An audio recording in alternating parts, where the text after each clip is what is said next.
जय हिंद। आज हम शुरू करने जा रहे हैं हड़प्पा सभ्यता के महत्वपूर्ण प्रश्न उत्तर। इससे पहले मैंने आपको हड़प्पा सभ्यता की क्लास करा दी थी जिसमें मैंने सभी महत्वपूर्ण टॉपिक बता दिए थे। तो आज हम उनके प्रश्नोत्तर करेंगे। आप लोगों को मैं विश्वास दिलाता हूं कि इस क्लास को करने के बाद आपको किसी भी दूसरी क्लास की ज़रूरत नहीं पड़ेगी, इसलिए अंत तक बने रहिए हमारे साथ। चलिए शुरू करते हैं। पहला प्रश्न है, सिंधु सभ्यता का सबसे पहले 1826 ईस्वी में जानकारी किसने दी थी? तो सिंधु सभ्यता की जानकारी सबसे पहले चार्ल्स मैसन ने दी थी।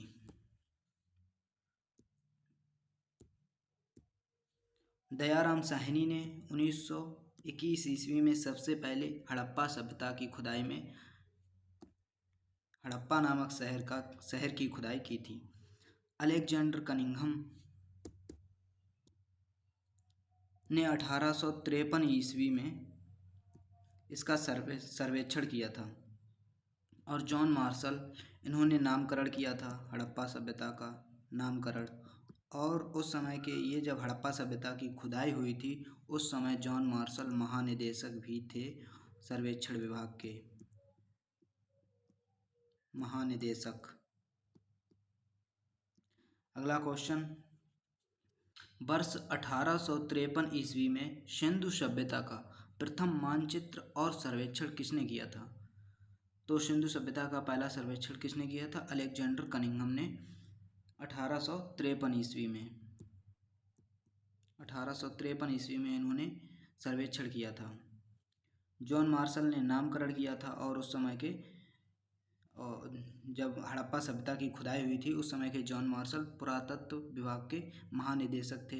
लॉर्ड कर्जन ने 1904 ईस्वी में पुरातत्व विभाग की स्थापना की थी।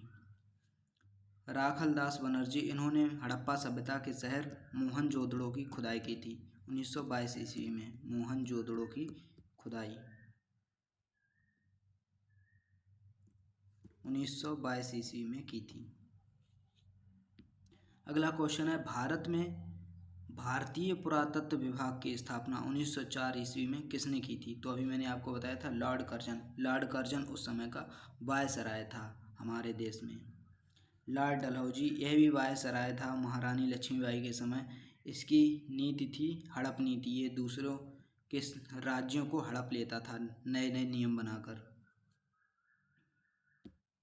अगला क्वेश्चन है, सिंधु घाटी सभ्यता की खुदाई के समय भारतीय पुरातत्व विभाग के महानिदेशक कौन थे? सिंधु घाटी सभ्यता के समय जॉन मार्शल थे पुरातत्व विभाग के महानिदेशक। चार्ल्स मैसन, इन्होंने सिंधु घाटी सभ्यता का सर्वेक्षण किया था। सर्वेक्षण। दयाराम साहनी ने हड़प्पा की खुदाई कराई थी 1921 में हड़प्पा शहर की। और आर.डी. बनर्जी मतलब राखल दास बनर्जी। राखल दास बनर्जी ने मोहनजोदड़ो की खुदाई कराई थी। इन्होंने मोहनजोदड़ो की खुदाई कराई थी आर.डी. बनर्जी ने। आर.डी. बनर्जी मतलब राखल दास बनर्जी। अगला क्वेश्चन है, नई खोजी गई सभ्यता का नाम सिंधु घाटी सभ्यता किसने रखा था? तो आपको बताया था नामकरण किसने किया था? जॉन मार्शल ने।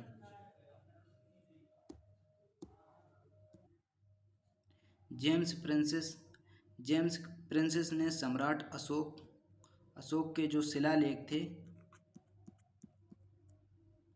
उनको पढ़ने में सबसे पहले सफलता जेम्स प्रिंसेस ने पाई थी। आर.एस. बिष्ट, रविंद्र सिंह बिष्ट, इन्होंने बनवाली की खुदाई कराई थी। बनवाली एक हड़प्पा शहर है। एम.जी. मजूमदार, गोपाल मजूमदार ने चनहूदड़ो की खुदाई कराई थी जहाँ से मेकअप की सामग्रियाँ प्राप्त हुई थी चनहूदड़ो से। इसकी मैंने आपको ट्रिक भी बताई थी याद करने की। मजूमदार जो मजनू लोग होते हैं मेकअप ज़्यादा यूज करते हैं, तो वहाँ से ऐसे याद करने का एक तरीका कि जो मजनू होते हैं वो मेकअप ज़्यादा यूज करते हैं। और मजूमदार ने किसकी खुदाई कराई थी? चनहूदड़ो को। तो चनहूदड़ो से क्या प्राप्त हुआ था? मेकअप की सामग्रियाँ। सिंधु घाटी सभ्यता का भौगोलिक आकार कैसा था तथा इसका कुल अनुमानित क्षेत्रफल कितना था? सिंधु घाटी सभ्यता का जो आकार है वो त्रिभुजाकार माना जाता है और इसका जो क्षेत्रफल है लगभग 13 लाख वर्ग किलोमीटर है।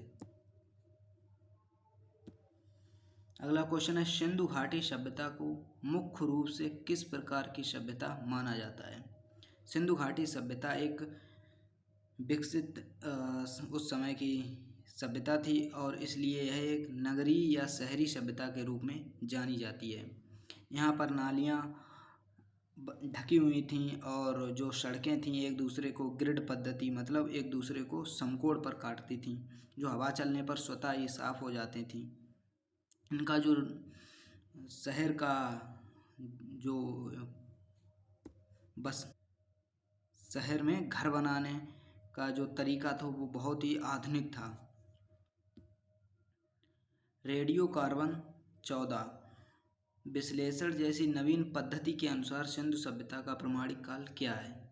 सिंधु सभ्यता का प्रमाणिक काल 2500 ईसा पूर्व से 1750 ईसा पूर्व के बीच माना जाता है। इससे मिलती जुलती अगर कोई अवधि जैसे है तो वो भी हो जाती है, जैसे यहाँ 1750 की जगह 1700 ही लिखा हो और इधर 2500 को 2400 लिख दे तो ये भी थोड़ा बहुत आगे पीछे चल जाता है। तो 2500 ईसा पूर्व से 1750 ईसा पूर्व। अगला क्वेश्चन है, सिंधु सभ्यता का सबसे उत्तरी शहर मांडा किस नदी के किनारे स्थित था? तो सिंधु सभ्यता का जो सबसे उत्तरी शहर था मांडा वो कश्मीर में चिनाब नदी के किनारे स्थित था। इधर था मांडा, दक्षिण में था दैमाबाद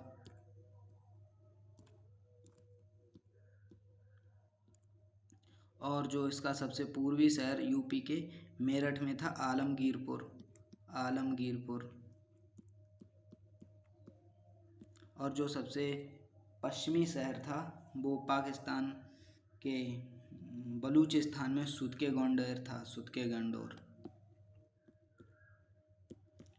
गंडोर।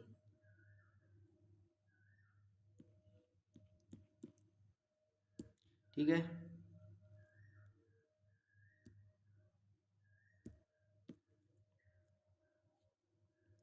अगला क्वेश्चन है, सिंधु घाटी सभ्यता को सामान्यतः हड़प्पा सभ्यता के नाम से क्यों पुकारा जाता है?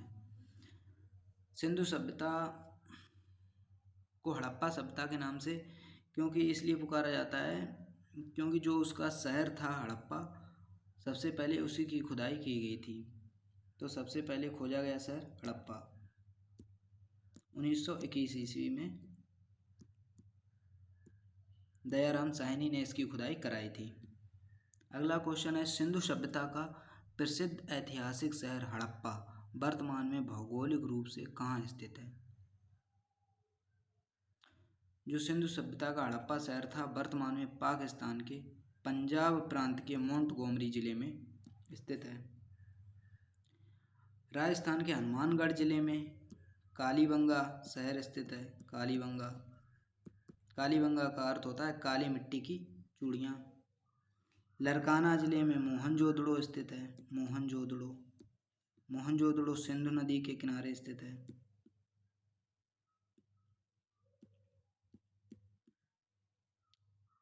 और कच्छ गुजरात के कच्छ में धौलावीरा है।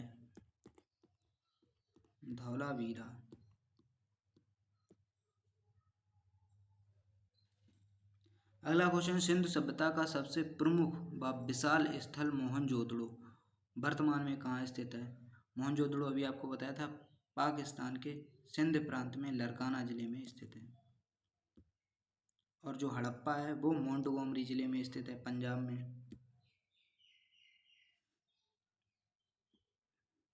राजस्थान के घग्गर नदी के मुहाने पर स्थित प्रसिद्ध स्थल कालीबंगा का शाब्दिक अर्थ क्या है?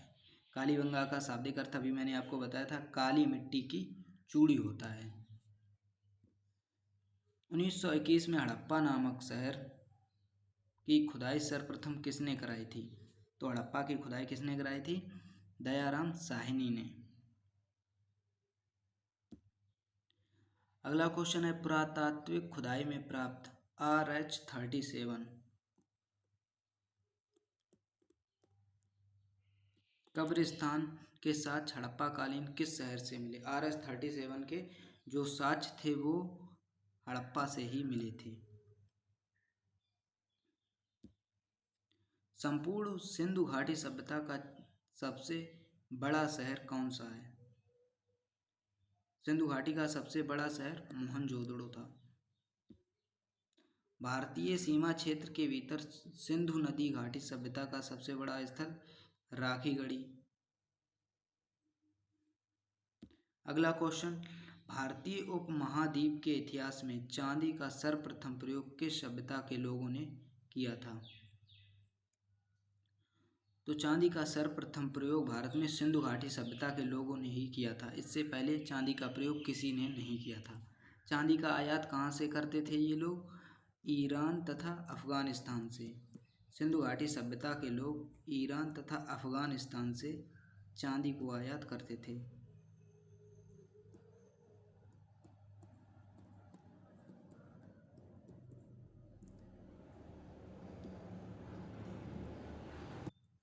अगला क्वेश्चन है सिंधु घाटी सभ्यता में धातु कला की अनूठी मिसाल कांसे की नर्तकी किस शहर से मिली थी? तो कांसे की नर्तकी कहाँ से मिली थी? मोहनजोदड़ो से।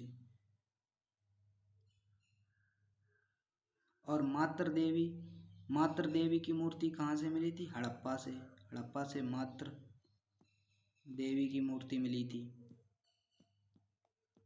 और मोहनजोदड़ो से कांसे की नर्तकी मिली थी। अगला क्वेश्चन है सिंधु घाटी सभ्यता की सबसे बड़ी इमारत या विशालकाय भवन कौन सा माना जाता है? सिंधु घाटी सभ्यता को जो सबसे बड़ी इमारत थी वो मोहनजोदड़ो का विशाल स्नानागार था, जो आयताकार था तथा इसमें सीढ़ियाँ बनी हुई थीं। और ऐसा माना जाता है कि इसका प्रयोग किसी सामूहिक त्योहार अनुष्ठान पर किया जाता था।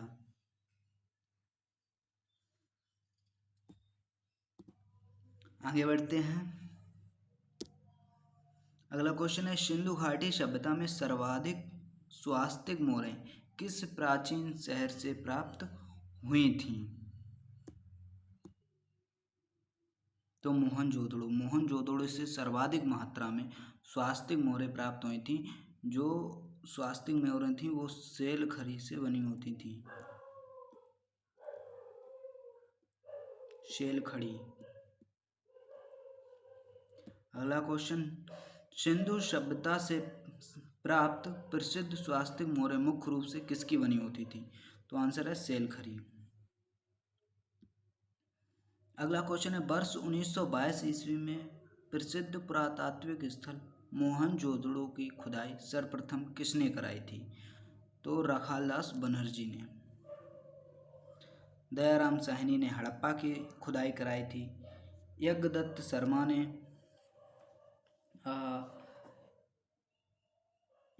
शर्मा ने शायद रोपड़ की खुदाई कराई थी 1953 ईस्वी में। यज्ञदत्त शर्मा ने 1953 ईस्वी में रोपड़ की खुदाई कराई थी। रविंद्र सिंह बिष्ट ने बनवाली की खुदाई कराई थी। बनवाली। अगला क्वेश्चन है प्राचीन काल में सौंदर्य प्रसाधन अर्थात मेकअप की सामग्रियां मुख्य रूप से किस हड़प्पा शहर से प्राप्त हुई थीं? मेकअप की सामग्रियां चनहूदड़ो से प्राप्त हुई थीं। अगला क्वेश्चन है लिपस्टिक, शीशा, मनका, गुड़िया, सुई, अलंकृत ईंट और बिल्ली का पीछा करते हुए कुत्ते के पदचिन्ह कहाँ मिले? तो ये भी चनहूदड़ो से प्राप्त हुए थे। लिपस्टिक, शीशा और गुड़िया, सुई ये सभी क्या हैं? लिपस्टिक, शीशा ये सब मेकअप की सामग्री हैं। अलंकृत ईंट ये भी मतलब स्त्रियों वाली चीज़ हो गई। बच्चे कहाँ लड़के इसमें अलंकृत ईंट में कहाँ बनाएंगे? स्त्रियां ही ऐसे काम सजावटी वाले करते हैं। तो ये इसका आंसर चनहुदड़ो हो गया। अगला क्वेश्चन है, वर्ष 1953 ईस्वी में भारतीय पंजाब में स्थित रोपड़ की खुदाई किसने कराई थी? तो रोपड़ की खुदाई किसने कराई थी? यज्ञदत्त शर्मा ने। रोपड़ से क्या प्राप्त हुआ था? रोपड़ से मानव के साथ उसके पालतू जानवर का दफनाने का साक्ष्य प्राप्त हुआ था। पालतू मानव के साथ पालतू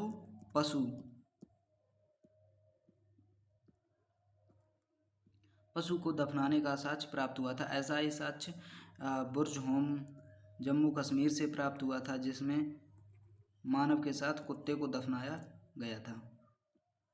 अगला क्वेश्चन है, हड़प्पा सभ्यता के किस शहर में मानव शव के साथ उसके पालतू जानवर को दफनाने के साक्ष्य मिले हैं? तो ये है रोपड़। अगला क्वेश्चन, सिंधु सभ्यता के किस शहर में जल निकासी की उत्तम व्यवस्था नहीं थी, जिसके कारण वहां घरों में सोख्ता पाए गए हैं? बनवाली में। बनवाली में सुव्यवस्थित उत्तम व्यवस्था नहीं थी जल निकासी की, और बनवाली की सड़कें टेढ़ी मेढ़ी भी थीं।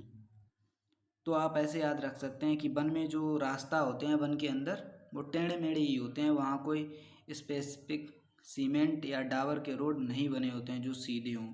ऐसे ही कच्चे टेढ़े मेढ़े लोग चलकर लीक बन जाती है वो टेढ़ी मेढ़ी।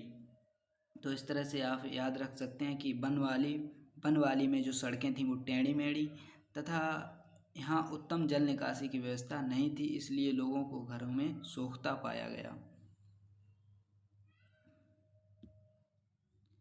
अगला है, ग्रड पद्धति के विपरीत किस सिंधुकालीन शहर की मुख्य सड़कें और गलियां टेढ़ी मेढ़ी थीं? बनवाली। प्रसिद्ध पुरातात्विक स्थल कालीबंगा वर्तमान में भारत के किस राज्य में स्थित है? कालीबंगा राजस्थान के हनुमानगढ़ जिले में स्थित है। हनुमानगढ़।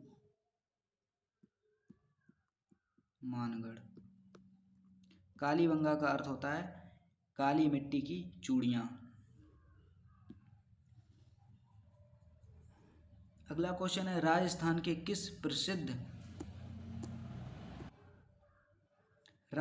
के प्रसिद्ध ऐतिहासिक शहर कालीबंगा की मुख्य खुदाई किसने संपन्न कराई थी? तो कालीबंगा की खुदाई कराई थी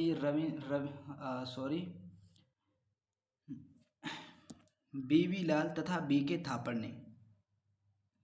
कालीबंगा की खुदाई बीवी लाल तथा बीके थापड़ ने कराई थी। आप ऐसे याद रख सकते हैं कि कालीबंगा का अर्थ है चूड़ियाँ, काली मिट्टी की चूड़ियाँ, काली मिट्टी।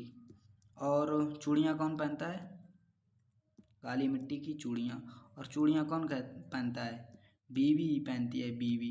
तो इस तरह से आप याद रख सकते हैं कि कालीबंगा की खुदाई किसने कराई थी? बीवी लाल तथा बीके थापड़। अगला क्वेश्चन है, प्राचीन भौतिक स्थिति के अनुसार कालीबंगा शहर किस नदी के किनारे स्थित है? तो कालीबंगा घग्गर नदी के किनारे, भोगवा नदी के किनारे, लोथल स्थित है, लोथल जो गुजरात में है।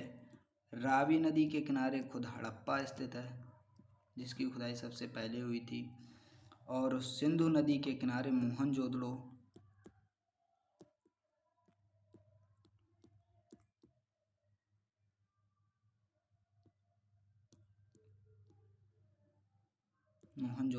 स्थित है।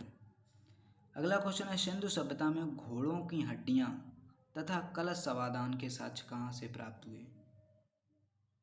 घोड़े की हड्डी और कलश समाधान, तो ये सुरकोटदा से प्राप्त हुए थे। अगला क्वेश्चन है, सिंधु घाटी सभ्यता के किस प्रमुख स्थल से युगल समाधान मतलब पति पत्नी को एक साथ दफनाया गया, एक सती प्रथा की तरह, मतलब युगल समाधान सती प्रथा की तरह था, ये प्राप्त हुआ। तो वो लोथल से प्राप्त हुआ था। अगला क्वेश्चन, गुजरात का सुप्रसिद्ध बंदरगाह लोथल ऐतिहासिक रूप से किस नदी के किनारे स्थित है? भोगवा नदी के किनारे। अगला क्वेश्चन, सिंधु घाटी सभ्यता में विदेशी व्यापारी को पुष्टि करने वाली फारस की मोहरें कहाँ से प्राप्त हुई थीं? जब लोथल एक व्यापारिक शहर था, तो व्यापारिक शहर होने के कारण यहीं से तो विदेश की मोहरें प्राप्त होंगी, और यहीं पर बंदरगाह था, तो बंदरगाह पर ही विदेशी लोग आते हैं। विदेशी व्यापारी कहाँ पर आते हैं? बंदरगाह। और बंदरगाह कहाँ पर था? लोथल में। तो फारस की मोहरें भी कहाँ से प्राप्त होंगी? लोथल से। अगला क्वेश्चन है, कृषि साक्ष्यों के अंतर्गत सिंधु घाटी सभ्यता में धान की भूसी के प्राचीनतम साक्ष्य कहाँ से मिले हैं? रंगपुर से।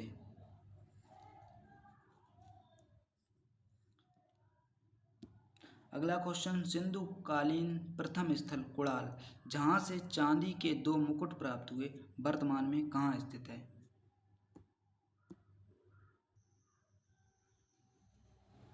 तो कुड़ाल हरियाणा में स्थित है।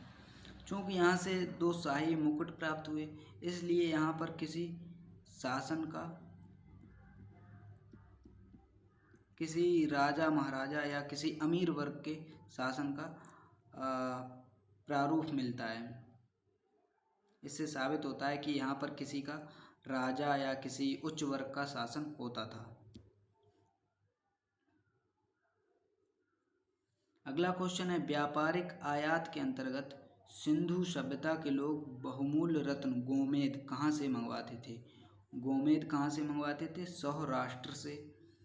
ईरान से सोना आता था, सीसा आता था,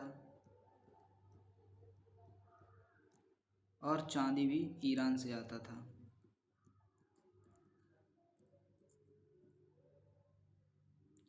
कर्नाटक से केवल सोना आता था, सोना केवल कर्नाटक से ही आता। और जो कर्नाटक अपने देश में, और विदेश में कहाँ कहाँ से आता था? ईरान तथा अफगानिस्तान से। ईरान और अफगानिस्तान से सोना आता था। अगला क्वेश्चन है, सिंधु घाटी सभ्यता के लोग धातु निर्माण तथा सजावट हेतु सीसा का आयात कहाँ से करते थे? तो इसका आंसर ईरान। सौराष्ट्र से गोमेद का आयात करते थे, गोमेद।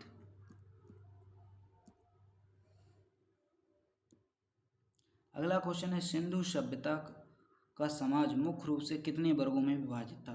तो सिंधु सभ्यता का समाज वैदिक काल की तरह ही 4 भागों में विभाजित था। कौन कौन? जैसे विद्वान, योद्धा,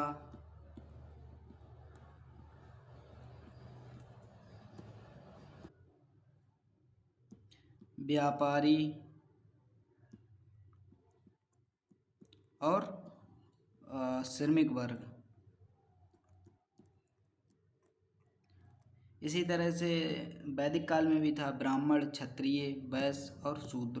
ब्राह्मण विद्वान होते थे, जो क्षत्रिय होते थे वे युद्ध लड़ते थे, और जो वैश्य होते थे वो व्यापार करते थे, और जो शूद्र होते थे वो मजदूरी या नौकरी करते थे।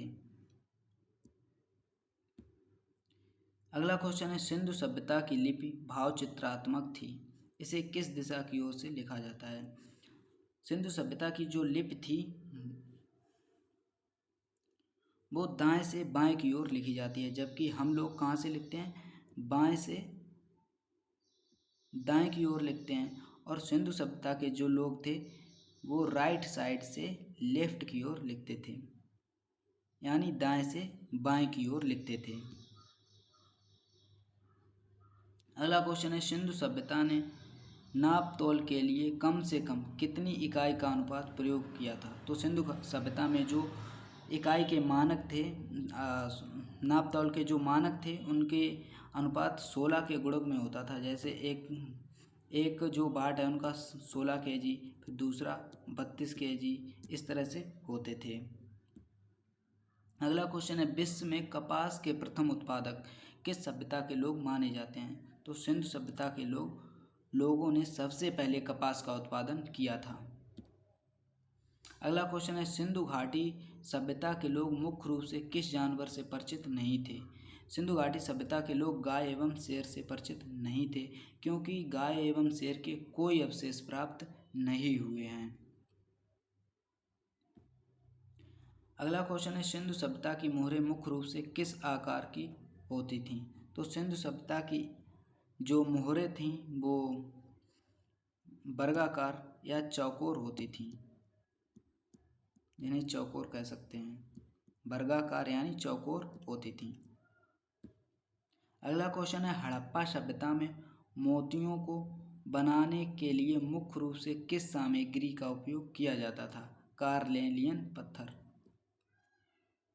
एक मनके का अर्थ होता है मोती और एक मनके का अर्थ होता है घड़ा।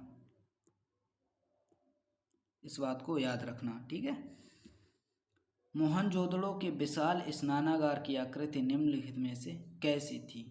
तो जो मोहनजोदड़ो का जो विशाल स्नानागार था उसका आकृति आयताकार थी। सिंधु घाटी सभ्यता के किस प्रसिद्ध शहर में गोदीवाड़ा यानी बंदरगाह पाया गया? तो लोथल में पाया गया था बंदरगाह। बंदरगाह को ही गोदीवाड़ा कहा जाता है। अगला क्वेश्चन है, हड़प्पा सभ्यता के किस नगर के दुर्ग यानी किले को सुरक्षात्मक चार दीवारी नहीं थी? तो इसका आंसर है चनहूदड़ो। चनहूदड़ो एक ऐसा शहर था जहां कोई किलेबंदी या चार दीवारी नहीं थी और ना ही कोई दुर्ग पाया गया। अगला क्वेश्चन है, सिंधु सभ्यता का सर्वप्रथम उत्खनित शहर हड़प्पा किस नदी के किनारे स्थित है? रावी नदी के किनारे, भोगवा नदी के किनारे, लोथल सिंधु नदी के किनारे, मोहनजोदड़ो। अगला क्वेश्चन, अधिकांश हड़प्पा कालीन मोहरें निम्नलिखित में से किसकी बनी होती थीं? तो सेलखड़ी की बनी होती थी। अगला क्वेश्चन है, हड़प्पा के लोग वर्तमान के किस भारतीय प्रदेश में मुख्य रूप से सोना आयात करते थे? कर्नाटक से। सिंधु सभ्यता का भारत में स्थित सबसे बड़ा ऐतिहासिक स्थल राखीगढ़ी किस राज्य में स्थित है? राखीगढ़ी हरियाणा में स्थित है। अगला क्वेश्चन है, यूनेस्को द्वारा 1921 ईस्वी में विश्व विरासत सूची में शामिल किया गया प्रसिद्ध शहर धौलावीरा कहाँ स्थित है? धौलावीरा को भारत में स्थित ऐसा सिंधु सभ्यता शहर है, हड़प्पा कालीन शहर है, जिसे 2021 में यूनेस्को में शामिल किया गया था। तो धौलावीरा कच्छ के गुजरात में स्थित है। अगला क्वेश्चन है, सैंधव कालीन सभ्यता में घोड़े के अस्थिपंजर कहाँ से प्राप्त हुए? तो घोड़े के अस्थिपंजर सुरकोटदा, कालीबंगा तथा लोथल तीनों जगह से प्राप्त हुए थे। घोड़े के अस्थिपंजर सुरकोटदा, कालीबंगा एवं लोथल तीनों जगह से प्राप्त हुए थे। अगला क्वेश्चन है, सिंधु घाटी सभ्यता के लोगों की सबसे प्रमुख खाद्यान्न फसलें कौन थीं? तो गेहूं और जौ। सिंधु सभ्यता की प्रमुख खाद्यान्न फसलें गेहूं और जौ ही था। अगला क्वेश्चन है, सिंधु सभ्यता में सुंदर मनका अर्थात मोती बनाने का कारखाना कहाँ स्थित थे? तो लोथल एवं चनहूदड़ो से।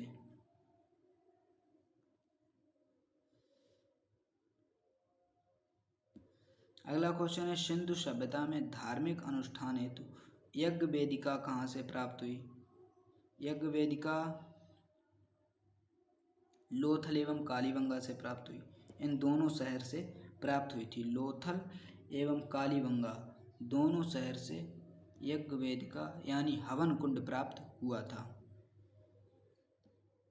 अगला क्वेश्चन है, हड़प्पा एवं मोहनजोदड़ो को एक विस्तृत साम्राज्य की जुड़वा राजधानी किसने कहा? तो स्टुअर्ट पिगट। जुड़वा राजधानी किसने कहा? स्टुअर्ट पिगट ने कहा था।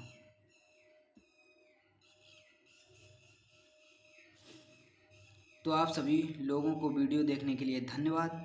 अगर आपको ये PDF चाहिए तो हमारे टेलीग्राम मैन एम्पायर को ज्वाइन कीजिए, वहाँ पर आपको ये सभी PDF क्वेश्चन मिल जाएंगे। हमारे साथ जुड़े रहने के लिए हमारा चैनल सब्सक्राइब करें और हमारा सपोर्ट करने के लिए शेयर भी करें, जिससे ज़्यादा से ज़्यादा लोग हमसे जुड़ सकें। धन्यवाद।